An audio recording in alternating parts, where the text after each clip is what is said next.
Welcome to Nomadic Diaries, a podcast revealing secrets of life lived overseas. We use storytelling to deliver insight and information on what it takes to live, love, move, and travel across the globe. Our guests are professionals from the world of global mobility.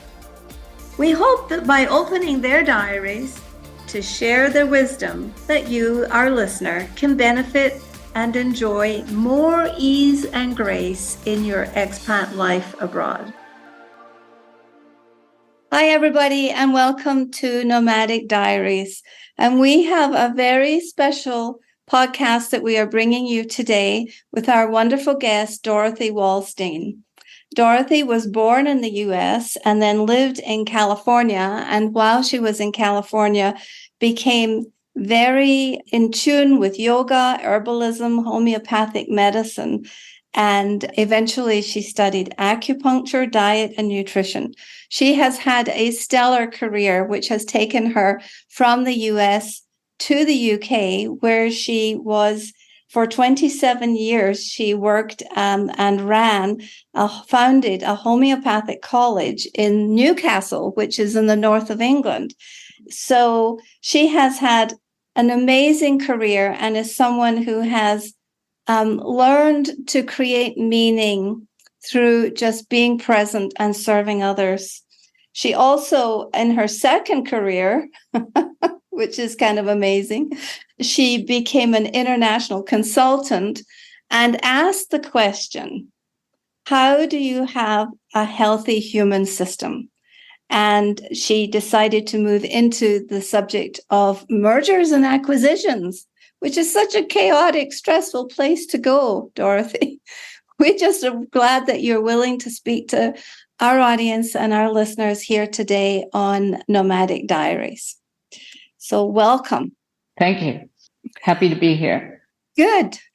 Sharon, why don't you take the first few questions? I'd love to. Dorothy, I'm very curious as to, you were such a profound woman in a time period to make strides in those areas. And then you come to Mexico. How did you get to Mexico? Well, again, I've had a lot of happy accidents in my life, I suppose. I always felt ashamed, having lived in Europe. I always felt ashamed when I'd meet all these people who could speak 5 or 6 languages, and and I didn't have a second language, and I always felt like I couldn't learn a language. But when I retired, I thought, I need to face the fear of learning a language. Maybe I could learn just a little bit of Spanish, be able to say please and thank you and order something from a menu. So I heard about the Warren Hardy program here in San Miguel, Mexico, and I came down for 3 weeks to do a 2.5-week course on Spanish. And I learned more than I expected to. And it was a big breakthrough for me emotionally, because I really didn't believe I could learn a language. I decided I would come back and do the next level course, and I would stay a little longer the next time so that I could practice. So about 6 months after the first course, I rented a place for 2 months in San Miguel so that I could practice my Spanish. But on the 4th day, I bought a house. Oh my gosh. As you do. As you do. So many people do that. It is a magical city that it's so easy to fall in love with. And so your yearning to learn the language led you to a beautiful relationship with a young woman who helped you with your Spanish lessons. Is that correct? That's true. Yeah.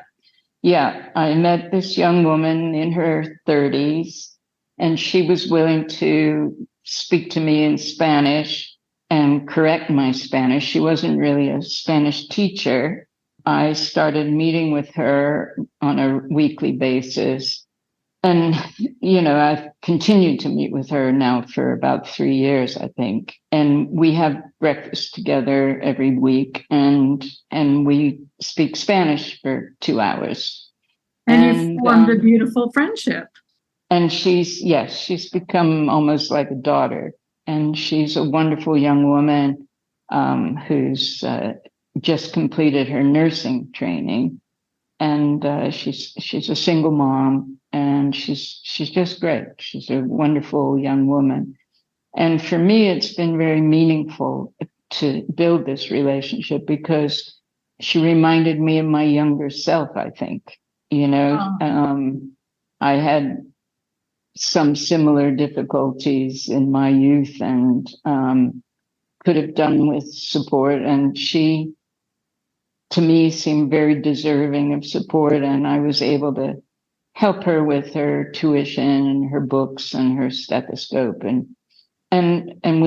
because of my medical background, we could talk about her coursework and some of the content of her course. And but mostly, I think I was able to mentor her in that she doesn't have to limit her opportunities because of her background. She came from a very poor and difficult background, but she's very intelligent, and she's got a wonderful heart, and she really wants to care for her children. And so I think she has tremendous potential, more than she herself recognized. And so I've been able to support her own sense of self-worth, I think. And for me, that's also been very meaningful because I feel like I have been able to help her. And that was important to me. So it's been a win-win, that lovely. Relationship. It's just lovely, lovely. And you also rallied your friends around and got your friends involved to help. And so it's giving everyone else a little bit of meaning in their life as well. That's the thing. I think sometimes the beneficiary is actually the person that's doing the helping. That's right. That's right. Yeah. No, it's definitely been very important to me to be able to help her. And it doesn't take much to really change a life here in Mexico. It doesn't take a lot of money. It's really just taking the time to understand what someone needs, and you can leverage the impact of your giving because you've taken the time to get to know them and sort of see where you can strategically give a little bit, and wow, the change happens, That's beautiful. That's beautiful. Thank you. Thank you for doing that. No problem.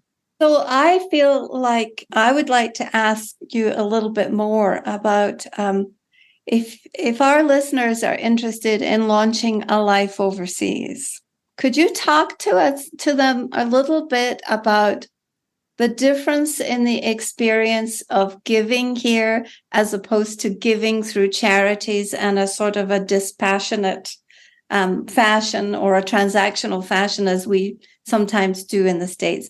Could you speak to that a little bit, please? Yeah, sure. For me, that was really interesting, learningful change in my life, because I had my favorite charities when I lived in the States, and I would, write a check every year at the end of the year to get my tax deduction and all that kind of stuff. And yes. As you do.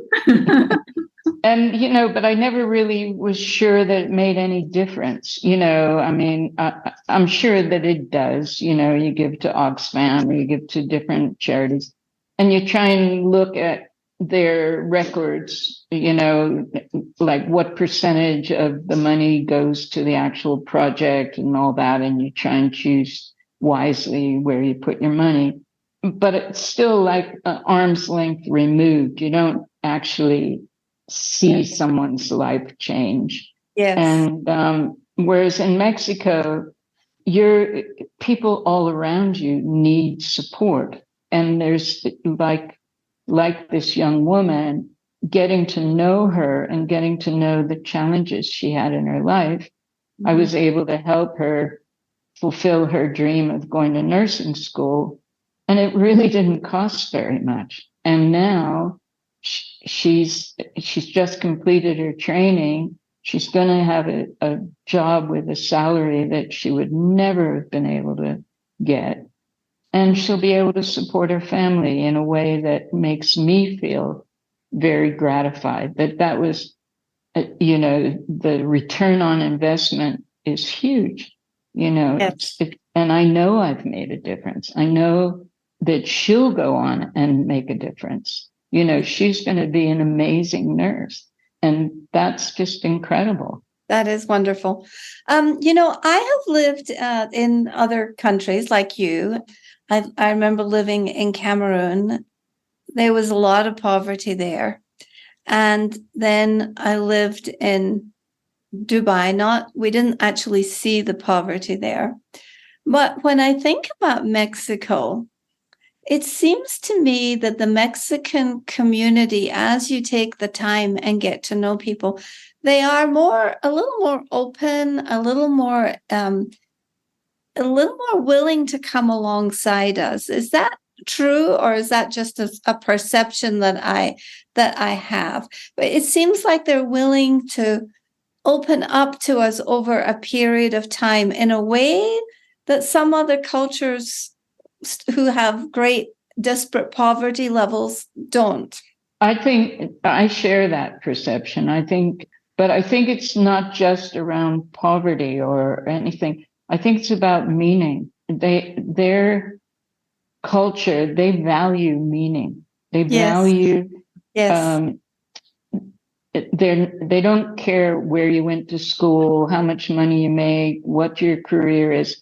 They care about what moves you and what you respect and whether you respect them. And I've had some incredibly meaningful conversations with strangers in Mexico who open up and talk to me about their son that died of an overdose or their brother that died in a car crash or something. And it's because they perceive that I'm interested in their story or I've shared something about my life and as long as, they're looking in your eyes and you're looking at them and you're talking heart to heart, they seem to, it's a very heartfelt culture. Yeah.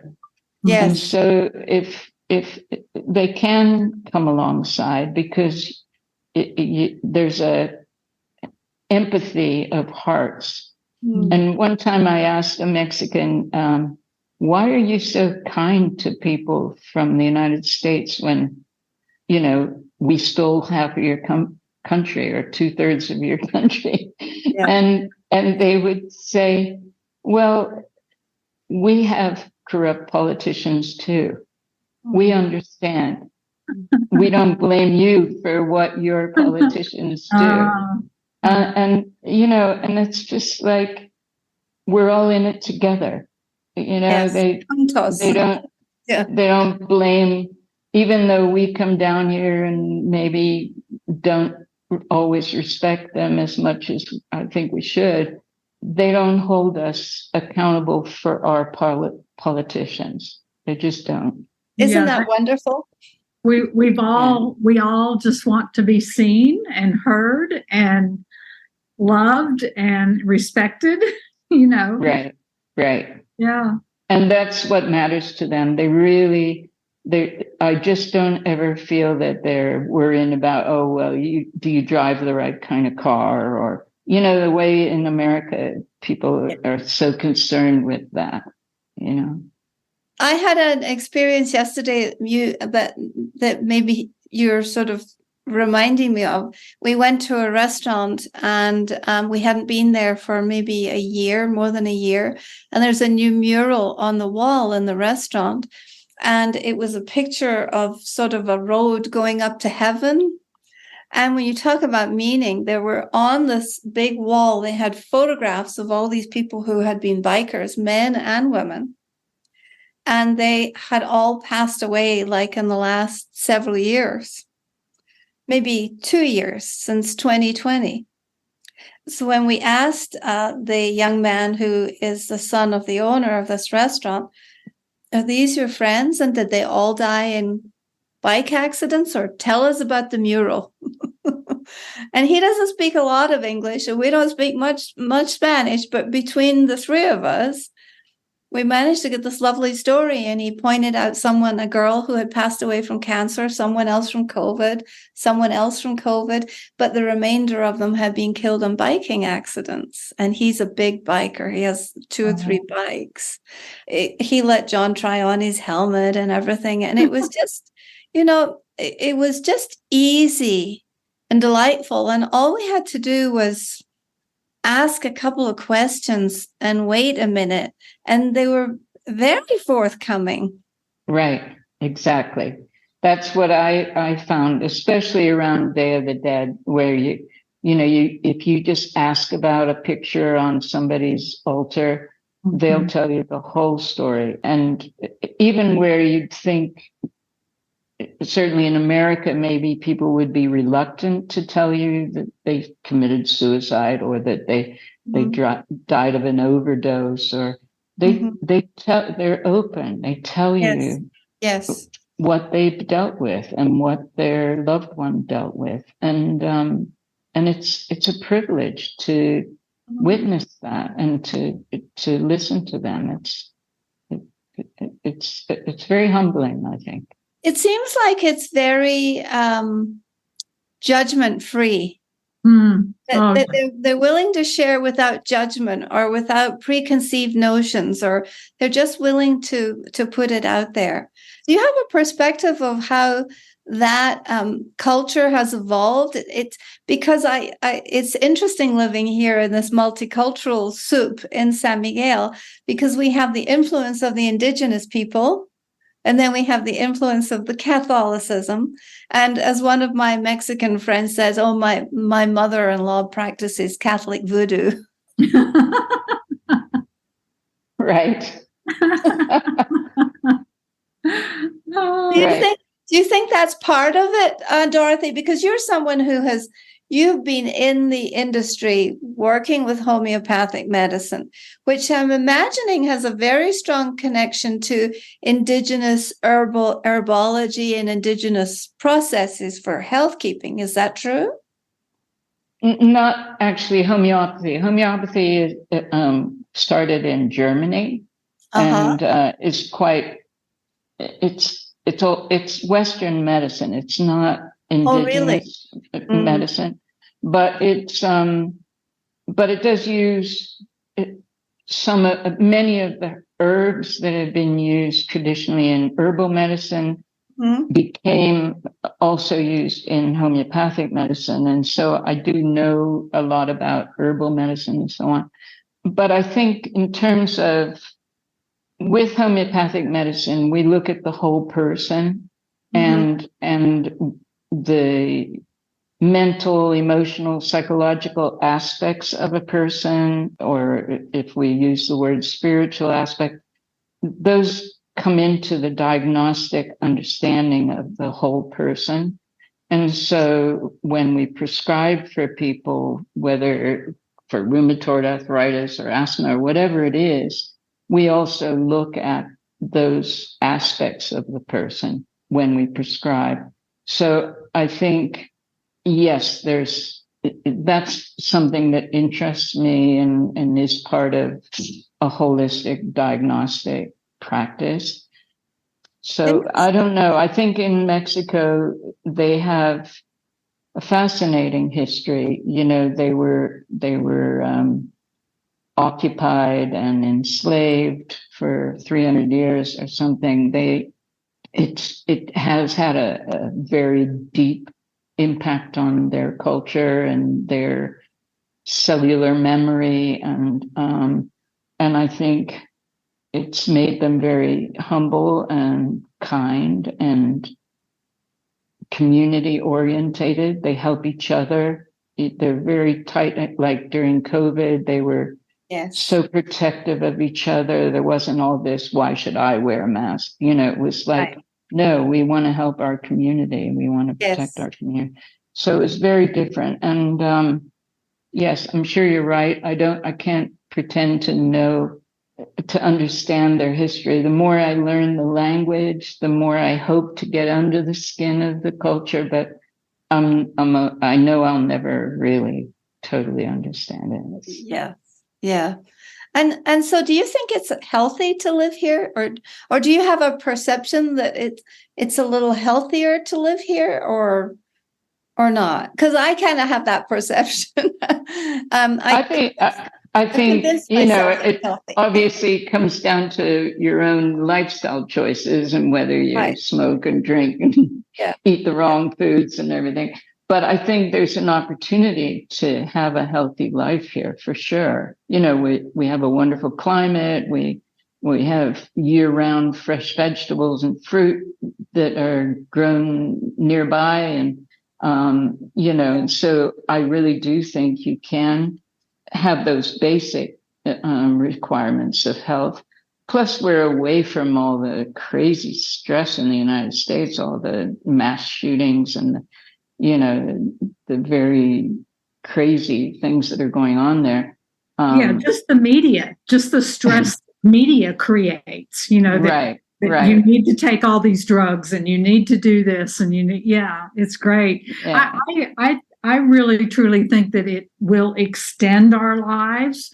I think so. Just, having the warmth and meaning in our lives with these people and learning from them, Right. So, I think that's right. And I think, I think some people come down here and their emphasis is going out to dinner and drinking margaritas and not necessarily caring to learn about the culture or the language or to be friends with Mexicans. But I personally, one of my goals is to have Mexican friends. I don't want to just be in the expat community. I feel like that can be a ghetto. I really feel that I want to be an immigrant. I don't want to be an expat, Interesting. How long have you been here, Dorothy? 5 years full time and about 7 years, another couple of years part time. Okay. Yeah. Excellent. And what would you say to someone who was considering moving to Mexico? Do you have two things you would say to them about why they might consider Mexico as a healthy, holistic, meaningful place to live?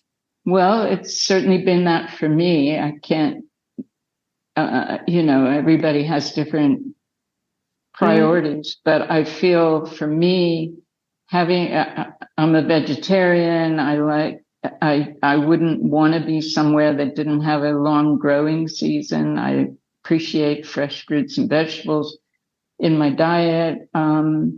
I like the fact that there's not so many smokers.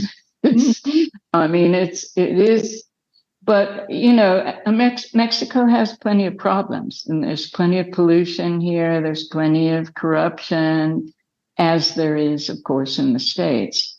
But I feel it's just more human. It's a more human culture. They haven't become so commercialized or materialistic or egocentric. They still have a sense of open hearts and minds and community values and family values, not in the family value sense of America, but real family values. So I feel it's a healthier place for me for sure.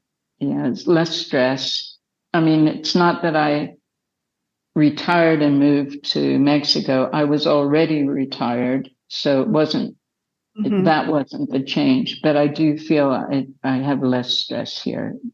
Even driving, I like to drive here. That's like a ballet, everybody takes turns. They don't beep their horns. They don't hate you because you made a mistake, Yes. whereas And in I the like walking there because they actually yield to pedestrians. yeah, right.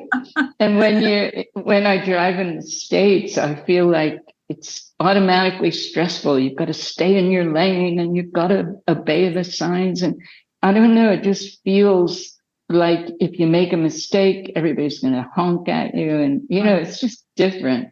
Yeah. Whereas here, it's like everybody, oh, it's okay, we'll wait while you block the street. Well, you have to unload your luggage or whatever. And nobody's getting upset because, they can't get past you or anything. Right. And that must do a lot for not only our physical health, but also our mental health. Absolutely.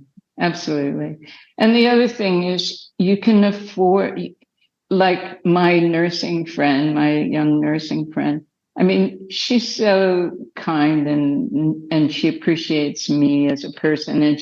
And she was saying, well, if you ever need care, I'll take care of you, and I know she would. That's what's so amazing.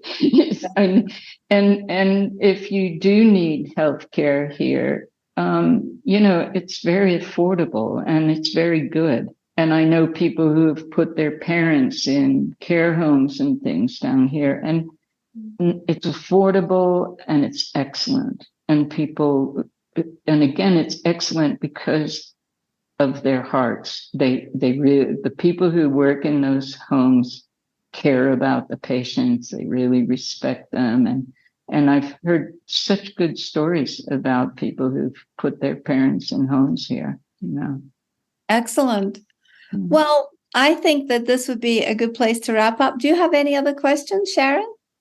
I don't. I just want to thank you, Dorothy, for taking the time. It's been super enlightening and meaningful, and sharing your meaningful experiences, we hope will inspire other people to have some meaningful experiences.